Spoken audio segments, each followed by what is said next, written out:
You know, as the opening logos were occurring on the big screen last night, I looked over to my friend and I said, Patrick Wilson is directing this. This is his directorial debut. So even if it's not good, you know that the man's going to put his heart into it. If it's a miss, it's going to be a swing and a miss.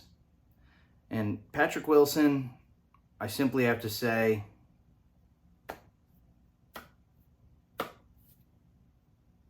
props, man. Seriously. I could tell by the opening scene, okay, this film is going to be handled with care. This isn't going to be just cheap jump scares. There will be jump scares, but they're going to be well crafted, well planned out. They're not going to be where you're expecting them. We're in for a treat. So Insidious the Red Door takes place 9 years after the events of the first film. And essentially the last that we saw of Dalton and his father, they were being hypnotized so that they would not remember any of this shit. And that's really what this movie has to do with. The underlying theme of like trauma, ghosts, you know, here and out there.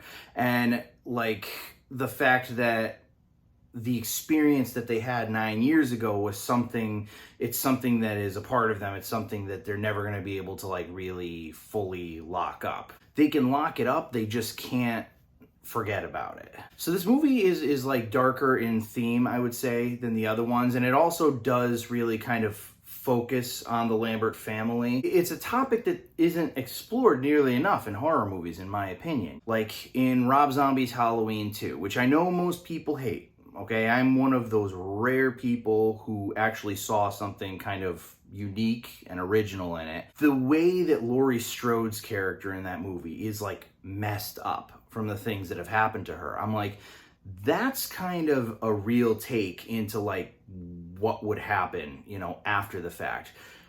Take another movie example, you know, Fright Night, okay? 80s classic, absolutely love it, definitely not shitting on it. But in most horror movies, you don't really think about like, well, what about the day after? What about when Mrs. Brewster comes home from work and there's the friggin' impaled naked body of Evil Ed, like at the bottom of the stairs? They rejoiced probably for like 30 seconds after defeating Jerry Dandridge, and then what?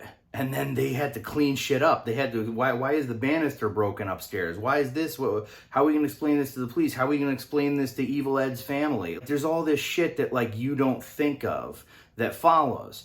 And I like the idea that, well, first of all, the whole thing that Dalton is kind of becoming an artist, and the art teacher does something kind of similar to the first film where she's like, close your eyes, count down from 10, and, you know, reach deep within yourself kind of a thing, and it like unlocks the red door. This film had really great scares. Patrick Wilson, like I said, really took some tips from James Wan on this and treated these scenes with care. There are a few scenes that like, I mean, I didn't jump, but like they startled me. I will say that there was a chunk of the film, and it's not bad, but I did remember having the thought in my head, okay, these scares are scary, but we're reaching the point where if this continues and the plot doesn't evolve, this is going to start to get stagnant. And almost like at that exact moment, things started to kind of pick up.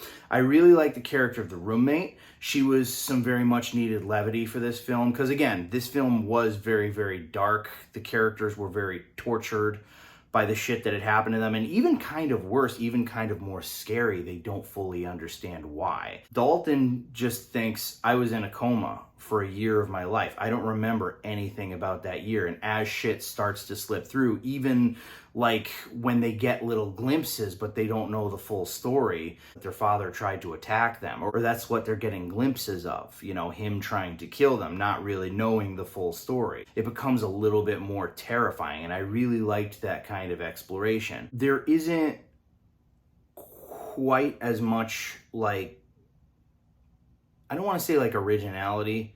I mean, I guess, yeah, like, because, you know, in each of the Insidious movies, there is some sort of a new, really cool, really original design for a monster. And this one kind of takes it back to the beginning. But I'm going to be honest with you, like, I'm okay with that. It is insanely rare that a franchise can be this good this thoroughly. And I would actually say, and this may wind up being an unpopular opinion, but I actually really liked Insidious the Red Door. It was probably like my second favorite in the series. I would put it like kind of on par with part 1 and part 2. They were kind of bookends. I almost look at them as the same movie, you know. I would put this like right after that. And I actually gave a shit about the characters. Not that, you know, I don't usually, or not that I didn't in the first couple films, but you really feel it in this one, like the family dynamic. These characters, this story was important to Patrick Wilson. And the fact that they kind of took a detour from following Elise in this, I mean, that may piss some people off, but I actually like it. It felt like revisiting. And I mean, again, that's kind of the theme of the movie, is revisiting. And I think that it had a sense of finality. In terms of scares, I would say it's on par with the first couple in the series. And yeah, I definitely would recommend going out to see it. It's a really fun time. And that's all she wrote.